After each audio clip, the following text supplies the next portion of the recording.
Nosso estudo de hoje é a lição 57 do livro Palavra da Vida Eterna, Jesus e Paz. Deixo-vos a paz, a minha paz vos dou, não vou-la dou como o mundo a dá. Jesus, no Evangelho de João, capítulo 14, versículo 27. A paz do mundo costuma ser preguiça rançosa. A paz do Espírito é serviço renovador. A primeira é inutilidade, a segunda é proveito constante. Vejamos o exemplo disso em nosso Divino Mestre. Lares humanos legaram-lhe o berço, mas o Senhor revelou-se em paz na estrebaria. Herodes perseguiu-lhe desapiedado a infância tenra. Jesus, porém, transferindo-se de residência em favor do apostolado que trazia, sofreu tranquilo a imposição das circunstâncias. Negado pela fortuna de Jerusalém, refugiou-se feliz em barcas pobres da Galileia. Amando e servindo os necessitados e doentes, recebia a cada passo os golpes da astúcia de letrados e casuístas de seu tempo. Contudo, jamais deixou por isso de exercer imperturbável o ministério do amor. Abandonado pelos próprios amigos, entregou-se serenamente à prisão injusta.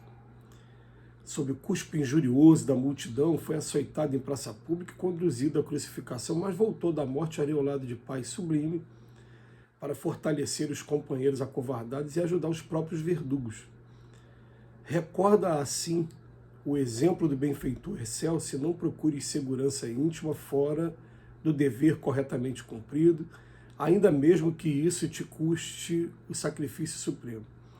A paz do mundo quase sempre é aquela que culmina com o descanso dos cadáveres a se dissociarem na inércia, mas a paz do Cristo é o serviço do bem eterno em permanente ascensão.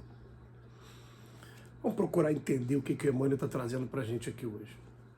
Certa vez, Chico Xavier escreveu em um de seus livros, através do Emmanuel, é claro, né, que ele fala o seguinte, que quando a justiça divina vem procurar a gente para acerto de contas sobre os nossos desvios aí do passado, mas encontra a gente nesse momento trabalhando, ela não cobra imediatamente, ela vai dando tempo para que a gente possa estar se recuperando. Não é exatamente com essas palavras, mas a mensagem que passa é essa. E essa mensagem ela é confirmada por vários outros espíritos, de maneiras diferentes, trazendo a mesma ideia. Porque o que acontece? A paz do mundo, como diz aqui o Emmanuel, o que é me deixar em paz? É me deixar na minha zona de conforto, de preferência com bastante dinheiro no bolso, para poder usar do supérfluo e para poder deixar os meus excessos falarem mais alto, né?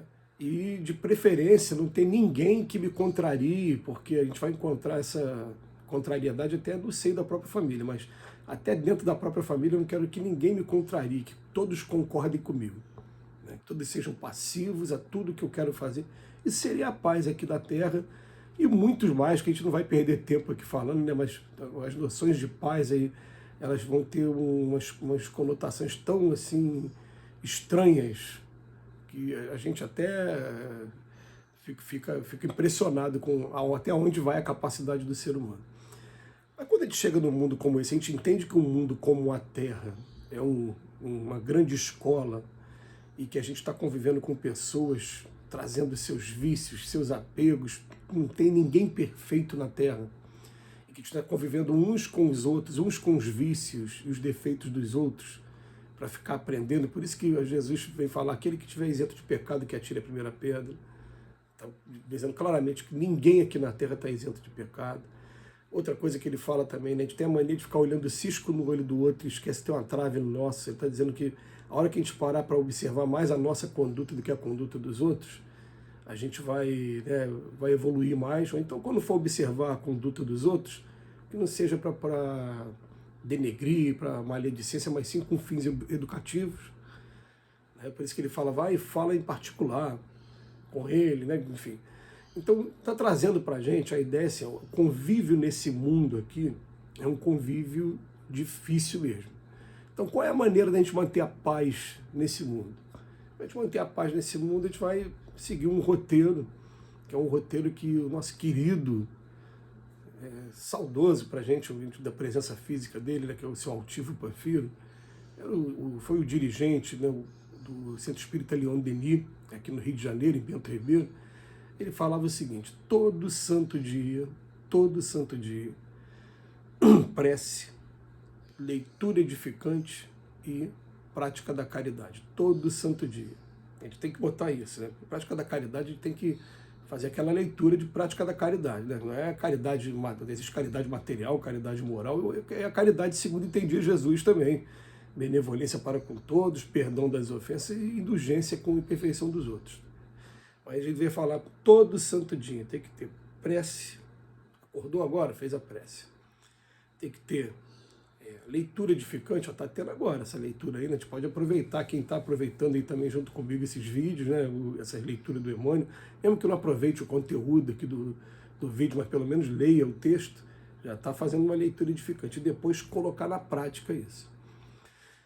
É interessante, gente, que essa sentença que o Emmanuel traz através do Chico, que eu falei no início, né, que quando a providência divina, a justiça divina vem para prestação de contas, enquanto a gente está trabalhando, ela nos dá ali as moras, né, ela vai deixando a gente trabalhar. Se você começa a se dedicar, aí você vai escolher o que você quiser fazer. Eu quero trabalhar com aqueles que estão morando na rua, passando por essas privações tão duras, para aqueles que estão doentes, aqueles que estão idosos, aqueles que estão órfãos, esses são os serviços mais imediatos. Depois a gente vai descobrir que, na verdade, aquilo só serviu para acender o nosso coração, para que o trabalho ele é constante em todos os lugares. Né? Dentro da nossa casa a gente precisa estar fazendo isso o tempo todo. Mas, enfim, você vai escolher onde você vai trabalhar. Enquanto você está trabalhando, você está imune a algumas coisas que estão acontecendo. A primeira coisa, quando você está trabalhando, você não está nos seus arrastamentos morais, que vai tirar a paz da gente mesmo. Me lembro com muito carinho, me lembrei agora, né, de quando a gente começou a fazer o nosso trabalho de entrega de quentinha na rua, muitos anos, e teve um dia que choveu muito, e quando choveu muito a gente falou, não, a fome não vai ser amenizada por causa da chuva, vamos trabalhar. E a gente voltou para o carro, todo molhado, e eu e uma amiga querida, a gente deu um abraço e falou, chuva não atrapalhou a gente de trabalhar não. A gente veio para casa bem, né? Depois de ter entregas quentinhas, teve que mudar o local, que o local é aberto, a gente foi para baixo de um viaduto para poder entregar, todos foram para lá e receberam, enfim. A gente tem que botar disciplina naquilo que a gente se propõe a fazer, não pode ser uma coisa de, vou fazer uma vez e acabou, não, botar disciplina. A disciplina é a base de tudo que você vai fazer, qualquer trabalho que você vai fazer tem que ter disciplina. E a gente foi fazendo, e uma vez eu perdi a conta de quantas vezes a violência urbana ela estava do nosso lado. Porque uma vez o carro da minha frente foi assaltado, o nosso carro estava cheio de quentinha para entregar na rua. Aí eu fiquei pensando, né, mas poderia ter sido a gente. Mas não foi, depois eu descobri até por quê. Porque até o tráfico local já conhecia a placa do carro e já sabia que aquele carro, na verdade, estava indo entregar quentinha, comida para quem estava morando na rua. Então ainda tem isso também. Mas até quando acontece, eu lembro de um amigo que ele foi assaltado, e ele, como presidente de casa espírita, ele se lamentando, e aí ele diz, né, que dentro das experiências pessoais dele, que um espírito apareceu e falou para ele, agradeça muito a Deus, porque quando você assaltava, você usava da violência. Agora você foi assaltado, só te levaram a carteira, não te agrediram, não te ofenderam em nada. Então, quer dizer, quando a gente está trabalhando, aquilo que tem que acontecer com a gente vai acontecer. Tá? Faz parte das nossas provas, tudo bem. Mas vai ser mais branda, vai ser de maneira a edificar. Porque, inclusive, começou a fazer aquele convite, né? Terminou de assaltar, quer tirar o 10, faz uma prece por aquele que te assaltou. A gente lamenta a posição em que ele se encontra, porque dentro da ignorância dele ainda não aprendeu sobre a lei de causa e efeito, tudo que o espera lá na frente, mas tenta fazer uma prece por ele que assaltou. E assim a gente consegue manter uma paz interna. Essa paz é que é a paz de verdade. É aquela paz que é aquela água que Jesus falava que vai matar sua sede e não vai te deixar com sede nunca mais. É essa paz que ele está falando. Que Jesus nos abençoe hoje e sempre.